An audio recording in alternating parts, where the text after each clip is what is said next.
Today we're going to tell you why you might be interested in taking a Laos Mekong River cruise.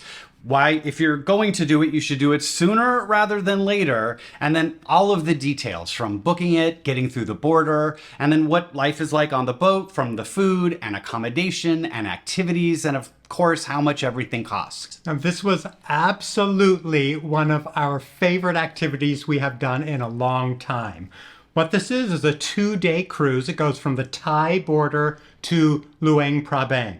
We found that this cruise was a fantastic alternative to flying in from Chiang Mai or from some other location. You know us, we like taking repositioning cruises instead of flights wherever we can. And while this might not be our typical kind of repositioning cruise, it definitely It's is. kind of a tiny repositioning. Yeah, and we really enjoyed it. Now, one thing you need to know is that this cruise is probably only going to be available for another couple of years. Our guide told us that they have big plans to build several new dams along the Mekong. And once those dams are in place, she doesn't expect that they'll be able to continue doing this cruise at all. There is one dam that's already there, but it does have a bypass for the boats to get around. But the future dams that are planned, she said that probably won't be the case. And so in another 5 years, maybe 10 years if we're lucky, this cruise is going to go away. So if you want to do it, I would do it now rather than waiting. We ended up cruising with Nagi Cruises, and we really liked them a lot. We looked into a few different options. One is to take the public slow boat. It's a lot cheaper, but it can be crowded. You can be put on a bucket between other seats. You can be out in the sun all day. It didn't seem like an option that we wanted to entertain. Yeah. Another option that we looked up was the shampoo cruises, and it seems like a really nice cruise also. It costs a little more than Nagi, and that is why we chose to go with Nagi. So once we'd settled on going through Nagi, we just contacted them through their website and made all the arrangements. It was very easy. They did give us several options for payment. Now, one is through an app called wise.com. I know a lot of travelers use this. We had never set it up. I actually kind of tried to look at it of doing it while we were in Thailand, and it was acting a little funny. I'm not sure if that's something you need to set up before you leave. We just didn't worry about it because they also gave us the option to pay in cash. We didn't have enough US dollars still with us, but we were able just to go to an ATM and we were able to pay in Thai baht. The exchange rates worked out really well, so that wasn't an issue. And that way we didn't pay until we actually arrived to the boat and handed over the cash, which also felt a lot safer to us. Now, there are a couple of costs you need to be prepared for. One, of course, is the cost of the cruise, which was $140 each. There are a couple of upgrades. We'll kind of get into what it covers in just a second. The other thing, though, you want to be prepared for is getting a Lao visa. Now, for US citizens, when you cross the border, it's very easy. You just do it there, but it does cost $40 each to get that visa.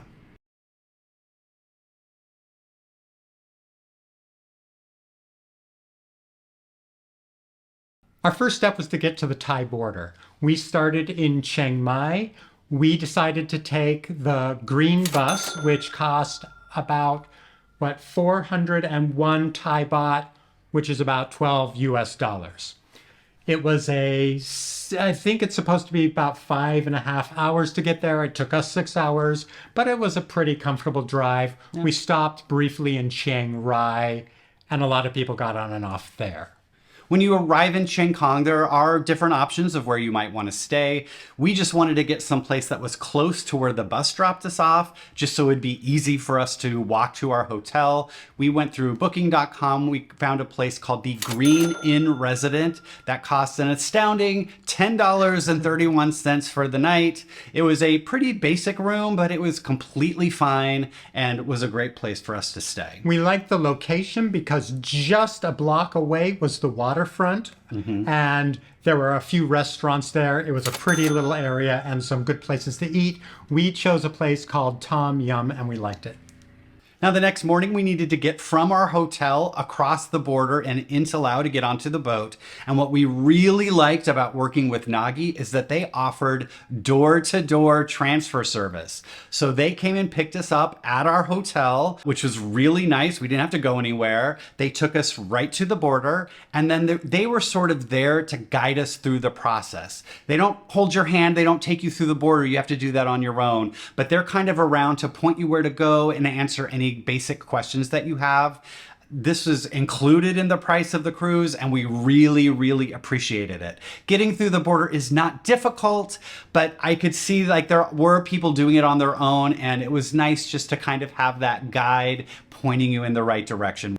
Another thing we really liked is that when we arrived at the hotel, they had already been there and had dropped off the paperwork for us to get through the border. And so we were able to have that all filled out ahead of time. And so when we arrived to the border, we got to walk past all the people sitting there filling out their paperwork and go right to the window that we needed to be at. Now, a couple of things to know. If you are paying your visa fee in US dollars, they are really, really picky about those dollar bills being very crispy and fresh. We had a couple that I thought were going to be fine, but they had little teeny like black marks on the edges or something. A little fold. Yeah, I think we went through like 8 bills that they rejected before they finally got to some that they were able to take. So just be prepared for that. Have some very crispy bills if you're going to pay in US dollars. Now just know that this is one of those borders where you may get asked for a unofficial fee that I don't know what it is for, but they did ask us for 40 baht each at one of the windows. We've heard other people who have been asked for 200, 400 per person. And so we thought we got off pretty easy with that. There's only a couple of dollars, so I didn't worry about it, but just know that that might happen to you as well. Now, everything was made really easy because the staff was terrific. At every step of the way, there was someone there to help guide us through and to help us out. And when we actually got on the boat, we had an official tour guide who sailed the entire journey with us and helped us step by step. Also, there's a great staff on board, the captain, and a whole crew that is making your meals. So one of the things that is included in the price is lunch. And we were very impressed with the quality of the food that they offered. They not only had an entire, like kind of a buffet meal for us, but they also had a vegetarian section. I'm sure several people beforehand probably told them they were vegetarian. They also said they'll cater to halal also on their website. So the food is terrific. You don't have to worry about that. Like I was prepared for it to be very basic, but it was actually really tasty. Terrific and meal. Very good food. Yeah.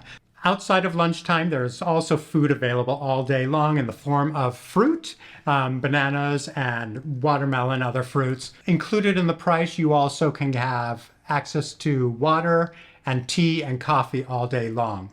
Not included in the price are beers and sodas, which you can purchase separately.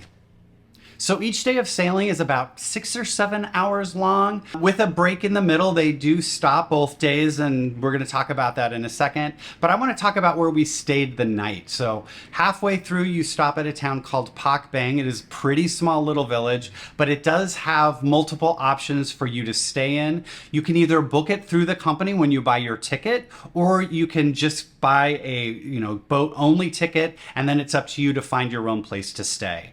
We decided to do that. We just looked for a place that was close to where the boat docked. We were able to walk up, and we stayed at a place called Mansava Guest House. There were actually several other people from our boat who also stayed there. It's a very basic place, but it was completely fine. We slept very comfortably. It cost 20 US dollars a night. I don't remember if we booked it on Booking or Agoda, but it was easily available and wasn't a problem. If you book through the company, they do give you a couple of upgraded places to stay that we've heard are very, very nice. Places with pools and balconies. Those are a little bit farther away though. So if we're going to go to one of those, I would recommend booking it through the company. You might pay a little bit more, but what they will offer you is transportation to get there. You are not going to want to walk. Just book it through the company, and then they're going to take you right to the door of the hotel. For dinner, we just went to a place across the street from our hotel. There are a bunch of different places you can choose from. The place we went to is called Sabadi Restaurant. It had a view of the river, which was really nice. and we paid a little under 10 US dollars. I think we actually paid in Thai baht, which was nice that they accepted that, and we had a perfectly nice time. Like any good cruise line, we had shore excursions. Maybe not like shore excursions you'll get on a major cruise line, but we did have a few stops that were a lot of fun. We stopped at 2 separate villages, each of which represented a different group with their own languages and cultures. And those were really interesting stops. They didn't feel like human zoo type of stops where you're going and just staring at people. Each village did have some things for sale, textiles. One had whiskey that they made there that they were known for. Another option is you could donate to these villages. It's low pressure. No one is forcing you to donate, but that donation goes to schools and the people who live there. Our third shore excursion was a stop at a cave along the way. The boats pull up to the side of the river and there's a big cliff, and you can climb up the cliff and go into some caves, and they're full of Buddhas and other religious objects. It's a really beautiful stop. Now, if you're wondering what you do while you're on the boat, the answer is relax. It is so lazy just to sit there and watch the scenery going by, and you're watching the goats and the water buffalo, and on a couple of occasions, we even saw elephants. We saw elephants twice. And so that is kind of fun to see them down by the water. So our boat, I think if I counted correctly, I think they have seats for about 48 people. We had about 45 people on our boat. That doesn't seem crowded at all because you've got these little, like a little table that 4 people can sit at. But there are also places to sit in the front of the boat. There are places to sit in the back of the boat. And a lot of people just would hang out there while we were going. And then where the food gets served, there's also some benches where I saw a couple people taking naps. So it's just very relaxed. I would prepare if you're someone who gets bored and you might want to bring some things, if you want to bring a book to read. There were a couple people who had pulled out their laptops and they were on their laptops doing whatever. But we really just visited with people. There was a group of 8 of us that just kind of hung out together and had a really fun time getting to know each other. Travelers are interesting people. Takes the time to meet those people around you, and I think you're going to have a really good time. So what are you going to want to bring with you on the boat? Probably all of the things you would normally bring on any excursion. You'll want a hat, sunblock, bug spray. Mostly you'll use those things when you're off the boat on the short excursions we've talked about. But if you go out on the front of the deck, you might want some sunblock. You'll want books or cards, maybe some snacks if fruit's not enough for you. You don't need a lot. Relaxing is really the aim of this boat. So I did want to talk real quick about getting an eSIM for your phone so you can get some data while you were here in Laos. Now, we found it to be a little bit of a challenge, but we found a plan through Airlo. It is a regional plan called Asia Link. The plan that I got was for 15 days, which covers the entire time we're going to be in Laos. It gave us 2 gigabytes worth of data and cost $9.50. Now, the thing to know is that it is not great coverage here. Definitely while you're on the cruise, you're kind of out in the middle of nowhere. And so service kind of came in and out. But even now that we are in the towns, it's still not the best coverage. We've seen much better in every other country we've been to here in Asia. So it's not the best coverage we've ever had, but it at least is coverage, and we are glad to have that data. Now you might be wondering how you're going to get Lao Kip coming from Thailand. We wondered that ourselves. We heard that there was an ATM at the border. We did not find one and were not directed to one. There was a money exchange there, but there was no ATM. We thought when we get to Pak Bang, we know they have some ATMs there. Well, the ATM we found was out of order, so we could not get any kip there, although we did hear that some people did find another ATM that was working. So we did make it all the way to Luang Prabang before we were able to find an ATM where we could get some kip. But luckily it was not a problem. We were able to pay for everything we needed with some US dollars we had and our leftover Thai baht. So like David said, this is one of our favorite things we have done in quite a while. We thought that this was an excellent cruise and we would highly recommend it to anyone who's going to be in this area of the world. And we would recommend you come. Laos is beautiful. We are loving our time here. And we would definitely encourage, if you're going to come to Luang Prabang, you can fly from Chiang Mai for about the same cost of that cruise. Take the extra time, take the cruise. You're going to enjoy it. Today and not tomorrow.